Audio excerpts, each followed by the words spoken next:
Qo'llarimdan qo'lingni tort qo'llarimdan chin do'st qani chin yar qani do'stman degan ag'yar qani chin do'st qani.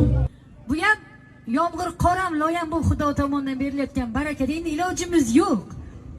Davramizga mana to'ydagilarni taklif qilamiz, sarpola bo'lsa beraveramiz. Haqiqiy san'atkor o'zi hamkasblar joy tanlamaydi. Men umrimda birinchi marta mana shunday loyga botdim. Hech qachon joy tanlab bo'lmaydi ham, joy tanlamaydi ham. Biz sizlar uchun xizmat qilgan kelganmiz.